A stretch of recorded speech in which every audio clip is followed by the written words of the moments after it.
Halo, Assalamualaikum warahmatullahi wabarakatuh. Selamat siang, salam sejahtera bagi kita semua. Pertama-tama, mari kita memanjatkan puji dan syukur kehadiran Allah Subhanahu wa Ta'ala, dan tidak bosannya kita mengucapkan salawat salam kepada baginda Rasulullah SAW, yang mana kesempatan pada saat ini kita memberikan pandangan secara umum bagi masyarakat yang ingin tahu ataupun supaya sekedar tahu, ya, kita menjelaskan dalam hal ini bagaimana proses persidangan. Mana tahu ada keluarga sanak saudara kita, ya, yang telah ditangkap oleh polisi dengan perbuatan pidana yang telah dilakukannya, sampai proses-proses tersebut dilakukan dan dipersidangkan di persidangan negeri setempat di wilayah seluruh Indonesia. Dalam ini ada beberapa tahapan-tahapan dan tata cara sidang perkara pidana di pengadilan negeri. Oke, yang mana hal-hal tersebut, tahapan-tahapan dan tata cara persidangan perkara pidana di pengadilan negeri secara umum diatur dalam KUHP, ya, yang mana pada tersebut Undang-Undang Nomor 8 Tahun 1981, dalam garis besarnya, dalam proses persidangan pidana pada peradilan tingkat pertama di pengadilan negeri untuk memeriksa perkara biasa terdiri dari 4 tahapan, yaitu sebagai berikut. Ada yang dikatakan pengadilan negeri, ada yang dikatakan pengadilan tinggi, ada yang dikatakan Mahkamah Agung. Mana prosesnya belum kita dapat kepastian ataupun kurang puasnya kita dalam hal pengadilan negeri, ya.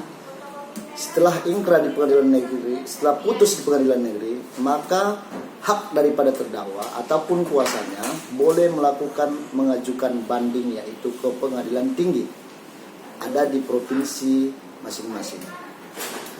Yang mana pengadilan tinggi ini membuat nanti putusan terhadap yang telah disidangkan di pengadilan negeri tersebut. Dalam hal itu selesai dan ingkrah di pengadilan tinggi, maka tidak puas juga dengan apa putusan pengadilan tinggi itu, naiklah dia menjadi ke Mahkamah Agung. Dalam bahasa umumnya dia ada dikatakan kasasi. Dalam hal kasasi ini ditingkatkan dia ke atas, ya. Jadi apabila kasasi juga tidak memuaskan, maka langkah hukum boleh dilakukan oleh daripada keluarga kuasanya terdakwa, ya. Tidak puas, maka ada peninjauan kembali, yaitu dikatakan secara umum PK. Apa dalam hal kategori PK itu bisa diajukan dengan adanya bukti-bukti, ya, yang cukup untuk melakukan PK itu, maka bisa dilaksanakan PK. PK dimohonkan ke Mahkamah Agung, tapi dipersidangkan kembali ke pengadilan negeri setempat di mana pelanggaran pidana ataupun perbuatan pidana dilakukan. Jadi di sini kita memberikan kesempatan, ya, sidang pertama yang harus dilakukan oleh secara subjek, baik pengacara ataupun masyarakat ingin tahu, ya, ataupun orang-orang hukum yang bukan jurusan hukum juga, para mahasiswa dan mahasiswi. Pada hari sidang yang terjadi ditetapkan oleh hakim, ya, majelis hakim, sidang pemeriksaan perkara pidana dibuka, artinya dibuka lain persidangan, ya. Adapun tata caranya adalah sebagai berikut. Hakim garis miring ataupun majelis hakim memasuki ruangan atau di ruangan persidangan. Yang pertama-tama memasuki ruangan adalah panitera. Panitera itu adalah yang menulis risalah berita acara dalam hal persidangan. Kalau dia disebut dia panitera pengganti ataupun PP kalau bahasa lazim orang-orang praktisi, ya. Jaksa penuntut umum, penasihat hukum, dan pengunjung sidang. Artinya apabila melihat masyarakat melihat persidangan berjalannya suatu persidangan tersebut. Pejabat yang bertugas sebagai protokol karena kurangnya tersedianya personil. Dalam praktek biasa, tugas ini dilakukan oleh panitia pengganti, ya kan? Mengumumkan bahwa hakim majelis hakim akan memasuki ruangan sidang dengan kata-kata kurang lebih, yaitu, ya kan? Hakim majelis hakim memasuki ruangan sidang. Hadirin dimohon untuk berdiri. Itu dia ya. Maka seharusnya tataran formal tata hukum negaranya, maka kita harus berdiri dulu. Karena kita menghargai asas persidangan-persidangan yang ada. Maka semua yang hadir dalam ruangan sidang tersebut, termasuk jaksa, penuntut umum, penasihat hukum, berdiri. Hakim majelis hakim memasuki ruangan sidang melalui pintu khusus. Ada pintu khususnya, bukan dari umum kita saat kita masuk dari awal tadi. Kemudian hakim duduk di tempat duduknya masing-masing. Ada dia 3 hakimnya. Ketua majelisnya, yaitu memimpin sidangnya, hakim anggota 1, hakim anggota 2. Lalu panitera pengganti ini dipersilakan hadirin duduk kembali. Dia mengumumkan ini, maka semua pengunjung yang ada dalam persidangan itu duduk, kan gitu. Jadi tahap ke-6, hakim ketua membuka sidang dengan kata-kata kurang lebih, yaitu biasanya sidang pengadilan negeri, ya, di mana dia pengadilan negerinya, misalnya daerah wilayah Labuan Batu, Kabupaten Labuan Batu, Provinsi Sumatera Utara, ya kan, pengadilan negeri Rantau Prapat, kan. Tempat pengadilan yang berada itulah yang tadi objeknya di daerah mana, yang memeriksa perkara pidana, nomor berapa perkaranya. Ada nomor perkara dia pidana nomor 009 garis miring sekian. Itulah disebutkanlah nama daripada si terdakwa tadi dan tanggal, dinyatakan dibuka dan terbuka untuk umum. Ini dia, terbuka dan, tapi walaupun terbuka dan terbuka untuk umum, artinya di situ ada sportif. Ada rambu-rambu yang nggak boleh ribut, nggak boleh menggunakan handphone segala macam. Maka hakim mengetok palunya sebanyak 3 kali. Saat berlanjutnya pembukaan tadi, lalu hakim memanggil terdakwa supaya memasuki ruangan sidang. Masuklah terdakwa tadi dan didudukkanlah dia di depan hakim dan penasihat hukum ataupun depan jaksa penuntut umum, ya. Lalu setelah duduk dia di sana, apa yang terjadi dan di tahap apa yang dilakukan? Hakim ketua kepada penuntut umum, apakah terdakwa sudah siap dihadirkan pada sidang hari ini? Jika penuntut umum tidak dapat menghadirkan pada sidang hari ini, maka hakim harus menunda persidangan pada hari yang akan ditetapkan dengan perintah ke penuntutan umum supaya memanggil dan menghadapkan terdakwa tersebut. Ini urusannya para jaksa, ya. Lalu masuk pada poin kedua.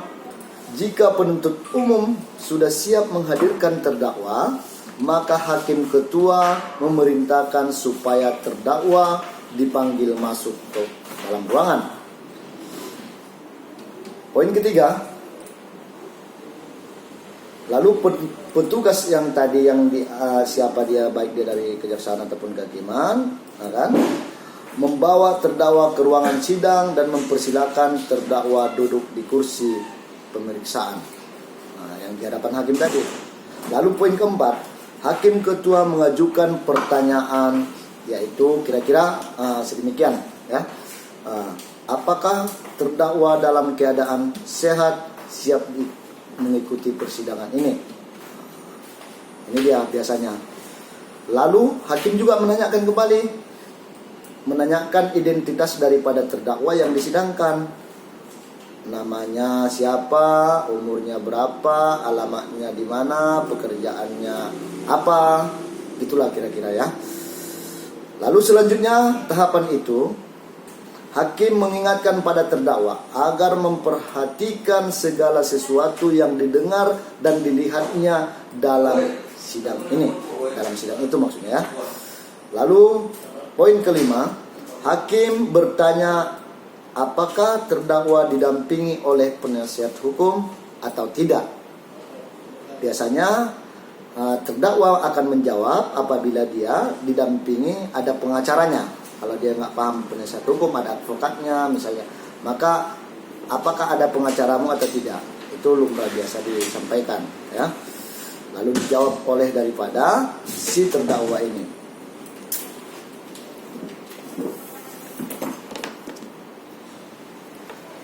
Jika didampingi penasihat hukum ataupun jika didampingi penasihat hukum, hakim menegaskan hak terdakwa untuk dipanggil penasihat hukum. Selanjutnya hakim memberikan satu kesempatan kepada terdakwa untuk mengambil beberapa sikap dalam hal untuk penyediaan tadi ataupun penasihat hukumnya. Menyatakan tidak akan didampingi penasihat hukum, yaitu maju sendiri saya, kata daripada terdakwa ini. Atau memang dalam hal itu mengajukan permohonan agar pengadilan yang menunjuk penasihat hukum agar mendampinginya secara cuma-cuma. Biasanya ini di atas ancaman 5 tahun, maka negara dan melalui hakim ya menawarkan itu kepada daripada terdakwa tersebut. Yaitu dengan cuma-cuma, bukan si terdakwa yang membayar daripada penasihat hukum yang dihadirkan tadi. Lalu bagaimana kalau itu? Meminta waktu kepada majelis hakim, ini si terdakwa, agar mencari dan menunjuk penasihat hukumnya sendiri. Apakah dia untuk memang ada kuasa khusus dia, yang ibaratnya dia menghadirkan penasihat hukum ini dengan yang difasilitasinya dengan jasa-jasa untuk penasihat hukumnya. Jika terdakwa, ini lanjut kita. Jika terdakwa didampingi oleh penasihat hukum, maka proses selanjutnya yaitu yang mereka lakukan, hakim menanyakan kepada penasihat hukum apakah benar-benar dalam sidang ini ia bertindak sebagai penasihat hukum terdakwa. Jadi pertanyaan hakim kepada penasihat hukum tadi. Hakim meminta penasihat hukum untuk menunjukkan surat kuasa khusus, ada kertasnya, dan kartu izin praktek pengacaranya, ibaratnya identitas apakah dia pengacara, ya kan, untuk memperlihatkan identitasnya atau advokat.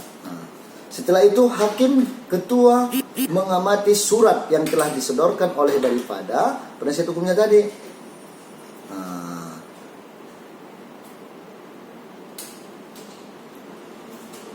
Lalu hakim menunjukkan dokumen itu kepada para hakim anggota. Ini dia. Itu kira-kira ini. Lalu proses sidang ini, setelah itu udah terpenuhi tadi adanya terdakwa, ada aja juga penasihat hukum dengan hari yang sama, boleh. Kan gitu. Ini namanya persidangan awal dimulainya. Lalu jaksa melakukan pembacaan surat dakwaan. Didakwalah seorang terdakwa ini, ya, di mana dia pelanggaran pasal-pasal apa yang dilakukannya itu. Lalu hakim dalam hal pembacaan surat dakwaan itu ya ranahnya jaksa gitu ya. Hakim ketua sidang meminta kepada terdakwa untuk mendengarkan dengan seksama pembacaan surat dakwaan dan selanjutnya mempersilahkan jaksa penuntut umum untuk membacakan surat dakwaan yang dimaksud. 2. Jaksa membacakan surat dakwaan berdiri ataupun duduk, boleh bergantian dengan rekan JPU, yaitu jaksa penuntut umum. Misalnya tebal, ada 15 ataupun 20 halaman, maka dia nggak mampu bacanya, boleh rekannya tadi untuk membacakan dakwaannya itu. Lanjut kepada poin 3. Selanjutnya hakim ketua menanyakan kepada terdakwa apakah ia sudah paham tentang apa yang didakwa, ya, padanya. Apabila terdakwa ternyata tidak mengerti, maka penuntut umum atas permintaan hakim ketua wajib memberikan penjelasan seperlunya. Ini yang diperlukan, karena dia nggak paham. Maka diperjelas lagi. Setelah selesai pada dakwaan itu, ada dia yang keberatan apa yang didakwakan oleh daripada jaksa kepada terdakwa. Si terdakwanya keberatan, lalu bisa dia mengajukan eksepsi ataupun keberatan dia terhadap dakwaan itu. Ya, ini boleh kadang-kadang ini hari Senin, maka ditunda biasanya. Ditundalah ini persidangan karena sudah membacakan dakwaan, maka akan dilanjutkan pada tanggal sekian dan sekian pada bulan sekian, persidangan ditunda. Oke, itu dia. Lalu apa kata-kata eksepsi ini? Hakim ketua menanyakan pada terdakwa atau penasihat hukumnya apabila dia ada penasihat hukum. Ya. Oh, tidak dulu. Enggak, apalagi nih.